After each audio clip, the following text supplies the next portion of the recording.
The neighborhood of Maplewood Estates looked like something pulled straight from a real estate brochure. Rows of identical beige houses, emerald green lawns trimmed to regulation height, and the faint hum of sprinklers at dawn. It was a picture of order. But underneath that manicured perfection simmered fear. The fear had a name: Gregory Holt, the HOA president. Gregory wasn't just a man who liked rules, he worshipped them. He strutted through the community in his spotless golf cart like a suburban warden, clipboard in hand, eyes sharp as hawks.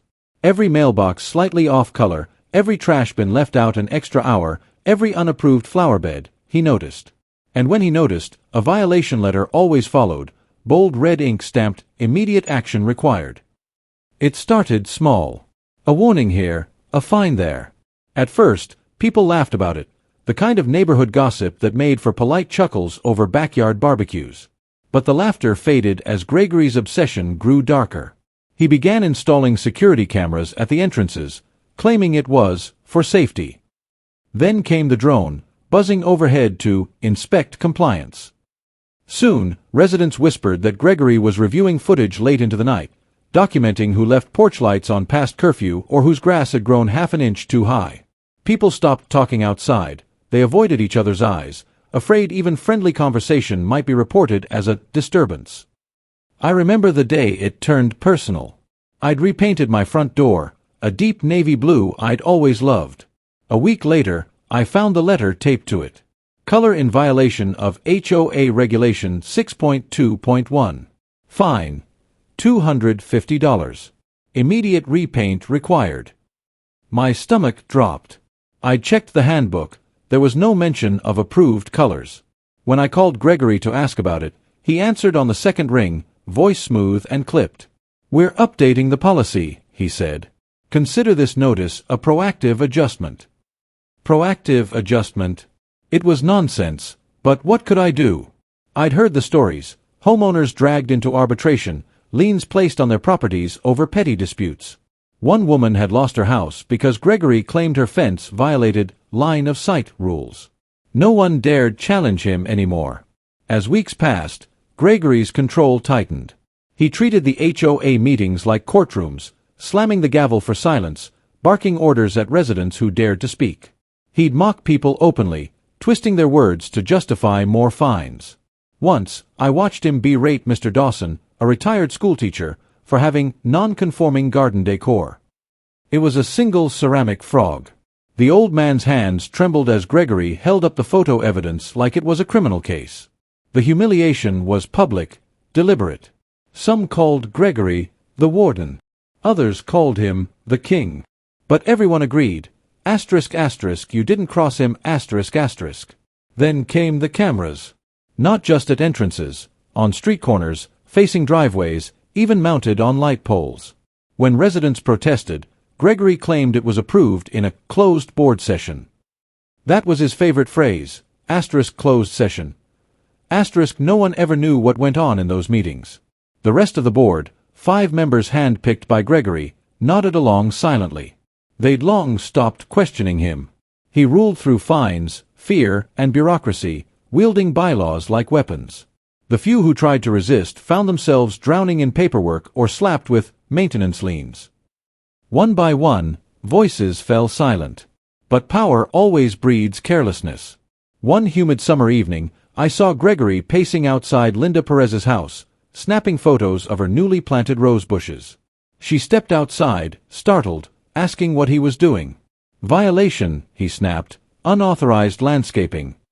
When she protested, he raised his voice so the neighbors could hear. "You people think you can ignore me? This community has standards." The word "you people" echoed across the cul-de-sac like an accusation. Windows cracked open. Lights flicked on. For the first time, everyone saw the cruelty laid bare. Gregory wasn't protecting the neighborhood, he was policing it. That night, the group chat lit up. Quiet messages between neighbors who'd stopped talking months ago. Screenshots of fines, voice recordings from meetings, stories of intimidation. People began connecting dots, patterns of abuse, favoritism, and even missing HOA funds. By midnight, a new message appeared from an unknown number. "If we don't stop him now," it read, "he'll take everything." No one knew who sent it, but no one disagreed. For the first time in years, the neighborhood wasn't afraid, they were angry. I went to bed that night, staring at the blue door Gregory had fined me for. The paint still gleamed faintly under the porch light. It struck me how absurd it was, that a man with a clipboard had managed to turn an entire neighborhood into his kingdom. But kingdoms fall, I thought. And this one was already cracking. The whispers in the dark weren't fear anymore. They were plans. By the time autumn rolled around, Maplewood Estates no longer felt like a neighborhood. It felt like a controlled experiment in obedience. The laughter that once spilled from driveways was gone, replaced by the quiet hum of garage doors closing before dusk.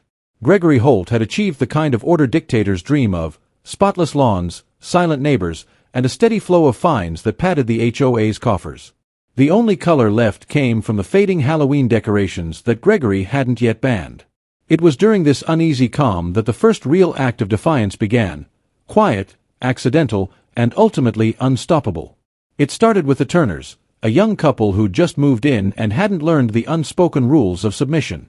They'd gone all out for the holidays: cascading lights, a glowing Santa, and a snowman family lined up proudly on their front lawn. It was festive, innocent, and by Maplewood standards, criminal. Gregory saw it the moment he rounded the corner in his golf cart, his headlights catching the blinking reindeer on the roof. His face turned crimson. The next day, he summoned the Turners to the monthly HOA meeting, calling it a mandatory appearance to address severe community violations. The notice was written like a court summons. The Turners, confused but compliant, showed up that Thursday evening with nervous smiles and a box of cookies for the board. They didn't yet know that the cookies wouldn't save them. The community center that night felt colder than usual. The rows of plastic chairs were filled with neighbors who didn't want to be there but couldn't risk missing a meeting.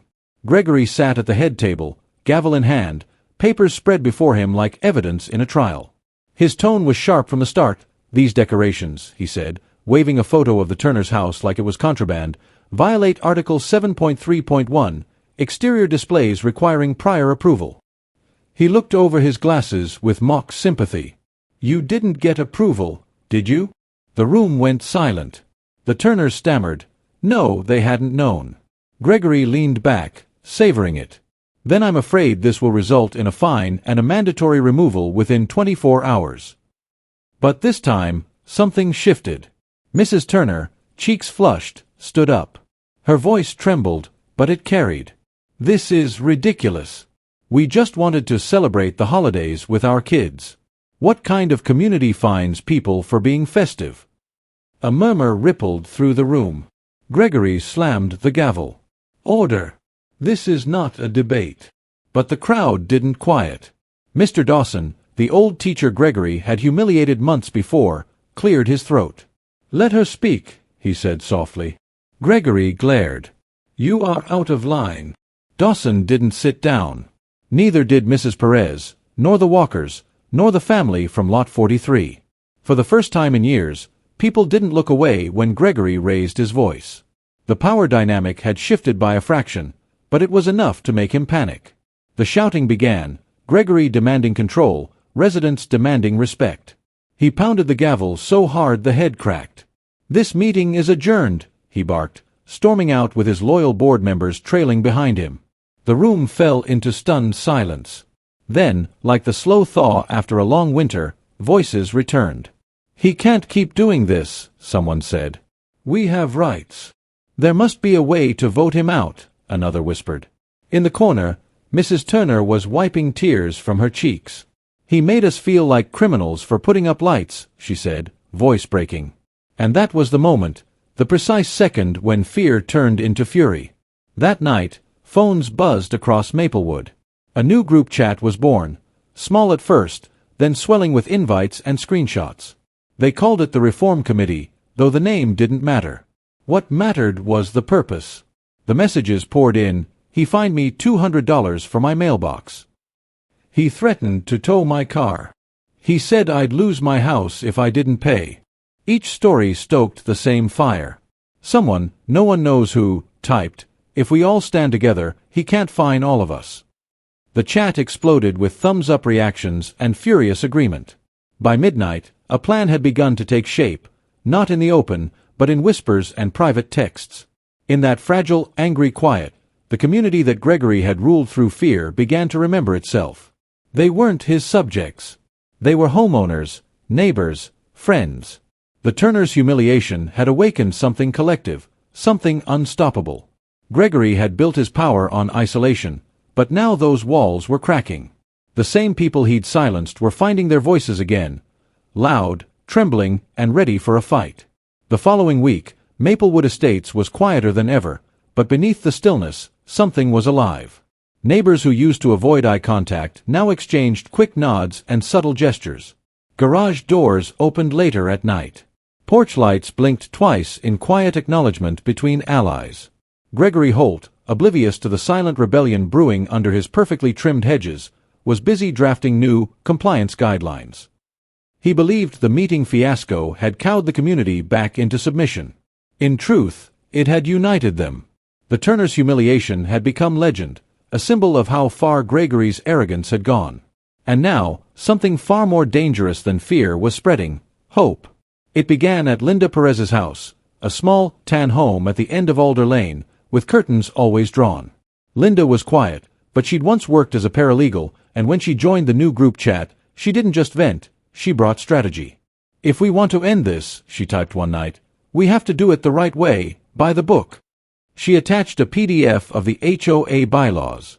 Most people had never read them, assuming they were written in a foreign language of clauses and subsections. But Linda combed through every page.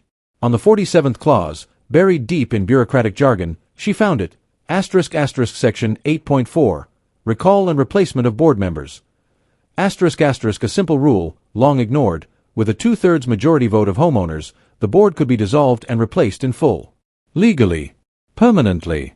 "He used these rules to control us," Linda said during a whisper call with a few others, "so we'll use them to take him down." The plan unfolded in phases. Phase 1, gather signatures. They printed recall petitions on plain white paper, hidden under grocery lists and inside school folders. Meetings were held quietly in garages and basements, far from Gregory's cameras. They assigned routes like a covert operation. Each person had a list of 10 houses to visit, pretending to sell cookies or collect for charity. They spoke in code: "Would you like to sign up for the holiday fair?" Meant, "Are you in?" Every signature added to the petition was a small victory. The night air grew thick with whispers and adrenaline. Couples who hadn't spoken to neighbors in years now huddled under porch lights, signing their names with trembling satisfaction. By the end of the week, they had 40 signatures, half of what they needed. Gregory still had no idea. But his paranoia was catching up to him. He noticed clusters of neighbors talking, cars parked longer than usual. At the next board meeting, he announced new communication monitoring policies, claiming residents were spreading misinformation. He even sent warning letters to a few suspected dissenters, accusing them of unauthorized solicitation. Fear crept back, but not enough to stop them. In fact, it made them bolder. Linda brought in George Miller, a retired city attorney who'd lived in Maplewood for 20 years and had endured Gregory's harassment in silence. George read through their petition and nodded slowly. "It's valid," he said. "And once the vote's called, he can't stop it. He'll try, but the law will be on our side." His voice was calm, but his eyes gleamed with something close to satisfaction. "You've done your homework. Now finish it." Phase 2, secure the vote. The Reform Committee reached out to the county clerk's office, confirming the legal process for an HOA recall. They needed certified notices sent to every homeowner, and they needed to do it before Gregory could interfere. Timing was everything. They printed envelopes late at night at Linda's house, sealing them with shaking hands, afraid each click of the printer would draw attention. One teenager, whose mother had been fined for her unsightly recycling bins, volunteered to deliver them during his morning paper route. By dawn, each notice sat quietly in a mailbox, marked Confidential, HOA Member Ballot. The stage was set. The vote would be held in 2 weeks, public, final, and beyond Gregory's control. And yet, Gregory's instincts finally caught wind of the storm. He began prowling the streets at odd hours, checking mailboxes, demanding access to residents' cameras for security reasons. He posted a notice on the community board: **Unauthorized meetings are grounds for disciplinary action."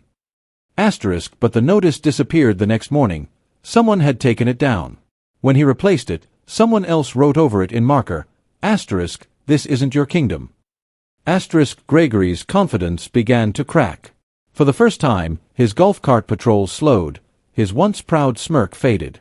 He could feel the shift. He just didn't know where it was coming from. By the night before the vote, the rebellion had evolved from whispers into quiet determination. Neighbors walked their dogs a little slower, exchanging nods that carried the weight of weeks of planning. Children played in the streets again, their laughter defiant. Inside Linda's living room, the core group gathered one last time. Papers covered the table, copies of signatures, bylaws, notices. George stood by the window, blinds slightly parted, scanning the street. "Tomorrow," he said softly, "we end this." No one spoke for a moment. They didn't need to. Each of them knew what it had taken to reach this point. The fear, the risk, the courage. Outside, a golf cart passed by, its headlights sweeping across the room like a searchlight. Everyone froze until it turned the corner and vanished into the dark. When they exhaled, Linda smiled faintly. "He has no idea," she whispered. That night, the air over Maplewood felt heavy with anticipation. The lawns, the fences, the manicured perfection, all of it seemed to be holding its breath. Gregory believed he still ruled unchallenged, that his signatures, his cameras, his fines made him untouchable. But power is fragile when it rests on fear. And in just a few hours, the people he'd silenced would walk into that same community hall, not as subjects, but as a united front. The Whisper Network had done what no one thought possible. The plan was in motion. And by the next evening, the king would face his reckoning. The night of the vote arrived wrapped in an eerie calm. The Maplewood Community Center, once a dull venue for bake sales and rule updates, now looked like the stage for a trial. Rows of folding chairs filled the hall, occupied by faces that had once bowed to Gregory Holt's authority. The air buzzed with low murmurs, neighbors greeting each other, nodding in solidarity. For the first time in years, there was energy, unity, and just beneath it, fear. They all knew what was at stake. Gregory still didn't believe they had the courage, or the legal ground, to challenge him. He'd come prepared to crush any attempt before it began. But what he didn't know was that every rule he'd twisted and every clause he'd weaponized had been used to build the trap he was walking into tonight. At exactly 7 o'clock, Gregory entered, flanked by his loyal board members. He wore his usual navy blazer, the HOA logo pinned proudly to his chest, as if it were a badge of honor. The murmurs dulled to silence as his shoes clicked across the linoleum floor. He stopped at the head of the table, looking over the crowd like a monarch surveying his subjects. "Let's get this meeting started," he said, voice sharp. "We have a few rumors to clear up regarding certain illegal activities taking place within our community." His smirk lingered. He thought he was in control. He always did. But then Linda Perez stood up from the front row, calm and composed, holding a binder thick with papers. "Actually, Mr. Holt," she said evenly, "this meeting isn't about rumors. It's about accountability." She stepped forward, placing the binder on the table with a quiet thud. Gregory's smile faltered. "And who authorized this?" he demanded. "You're out of order, Mrs. Perez." Before he could reach for the gavel, George Miller, the retired attorney, rose beside her. "According to Section 8.4 of the HOA bylaws," George said, his voice echoing across the hall, "any member of this association can call for a vote of recall, provided that a majority of members are present." He turned to the crowd. "We have that majority tonight." A ripple spread through the room, murmurs, then applause. Gregory slammed the gavel, hard enough to crack the base. "This is nonsense. You can't just—" But George cut him off. "It's not nonsense. It's your own law." The moment hung in the air like a held breath. Gregory's face reddened as he flipped through the binder, scanning the printed bylaws he'd long used to intimidate others. His hands trembled slightly when he saw the signatures, page after page of them. This isn't valid," he stammered. "These signatures are fraudulent." Linda's eyes didn't flinch. "Every one of them verified by the county clerk," she said. "We followed your process, step by step. You made the rules, Mr. Holt. We just finally read them." The room erupted into cheers. The board members exchanged nervous glances. One of them stood up quietly, edging toward the exit. Gregory pointed at him, furious. "Sit down," he barked, but his authority was unraveling. The air had shifted. The fear that once filled this room had evaporated, replaced by something electric: liberation. The vote began. Linda read out the names of each board member, one by one, asking for hands in favor of recall. Arms shot up, row after row of them. Some hesitant at first, others raised high and proud. When Gregory's name came up, the reaction was immediate. Dozens of hands rose. Then more. Even a few of his former allies lifted their arms, unable to deny the tide that had turned. He scanned the crowd, his jaw tight, eyes darting for any sign of loyalty. There was none.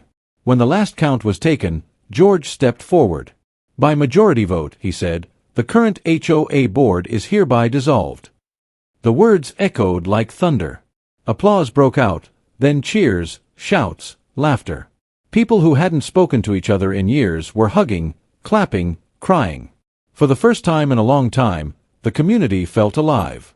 Gregory stood frozen, the gavel still in his hand. "You can't do this," he muttered. "I built this neighborhood. I kept it safe. You're all ungrateful," his voice cracked, caught somewhere between fury and disbelief. Linda faced him squarely. "You didn't build anything," she said softly.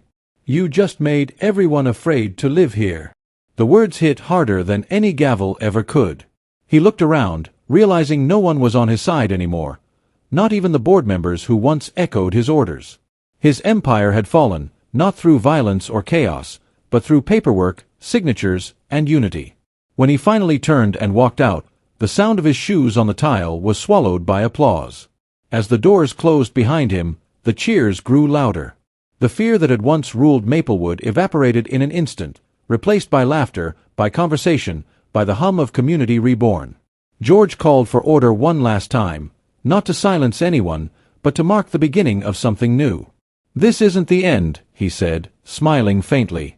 "It's the first real meeting we've ever had." People laughed, clapped again, and for the first time, it wasn't out of obligation, it was joy. Outside, the night was calm. The streetlights glowed softly, and for the first time in years, they didn't feel like spotlights of surveillance. They felt like beacons. Dawn came gently over Maplewood Estates, washing the streets in gold. The morning after the vote felt different. The air was lighter, as if the neighborhood itself had exhaled for the first time in years. Lawns still glistened with dew, sprinklers still hissed, and children's bikes still leaned against mailboxes, but the silence that had once choked this place was gone. From my porch, I watched neighbors wave to one another again. The simple gesture, something that used to mean nothing, now carried the weight of victory. The king of Maplewood was gone, and in his absence, the community was finally remembering what it meant to live here, not just exist under rules. Inside the old community hall, the new board gathered for their first official meeting.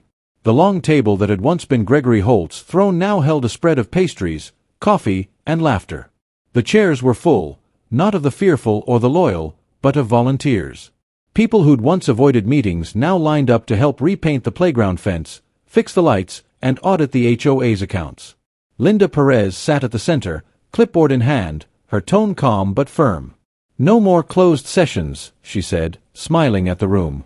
"Every meeting will be open, recorded, and fair." It wasn't just policy, it was healing. The bylaws that Gregory had weaponized were still there, but they finally belonged to the people they were meant to protect. That afternoon, I walked through the neighborhood. Every house told a story, Mr. Dawson trimming his hedges without fear of a citation, the Turners stringing up new lights, this time bigger, brighter, unapologetically cheerful, and kids chalking the sidewalks with drawings of fireworks and smiling suns. Even the lawns looked different, more alive, less uniform. It wasn't chaos, it was freedom with color. I passed the small notice board near the park, where a fresh sign hung over the old faded 1***, community belongs to everyone. Someone had added flowers around it. I stood there for a while, smiling. It wasn't just a slogan, it was a promise. Gregory's house sat at the end of Birch Street, blinds drawn, the once pristine yard now untended. His golf cart was gone. Rumor had it he'd moved out of Maplewood entirely, unable to face the people who'd seen through his control. Some said he'd taken a job in another HOA downstate, others that he'd sold the house quietly at night. No one really knew, and no one seemed to care. His legacy lingered only in stories, the cautionary kind parents tell over barbecues about what happens when power goes unchecked. In a strange way, his absence had brought the neighborhood closer than he ever could. His reign had forced them into silence, but his downfall had taught them the value of their voice. As the sun set, a soft orange glow spilled over the rooftops. A few of us gathered on the Turner's lawn, now lit up again with holiday lights. Someone brought hot cocoa, another a portable speaker playing soft music. For the first time, people laughed without looking over their shoulders. Children ran barefoot through the grass, their laughter echoing off the houses that had once stood cold and quiet. Linda raised a cup in a toast. "To Maplewood," she said. "To standing up and to never forgetting that this," she gestured around us, "was always ours." The crowd cheered, glasses clinking, the hum of unity stronger than ever. Later that night, when I returned home, I paused at my front door, the same one Gregory had fined me for painting navy blue. Under the porch light, the color gleamed richer than ever. I touched the wood and smiled, thinking of how far we'd come. This door had once been a mark of defiance, now it was a reminder of freedom. I glanced across the street, neighbors chatting, lights twinkling, no fear, no fines, no watchers. Just people, finally home. And as I stepped inside, I realized something simple but profound. We hadn't just replaced a board, we'd reclaimed our dignity. The camera would fade out there if this were a movie. The quiet hum of sprinklers returning, the golden light softening over the lawns, the sound of laughter drifting through open windows. But in truth, this wasn't an ending at all. Maplewood wasn't perfect, no community ever is, but now, its rules came from compassion, not control. Its meetings were filled with voices, not silence. Its people had learned that power only exists when you give it away, and that when you stand together, no tyrant, no matter how small or suburban, can take your home from you again.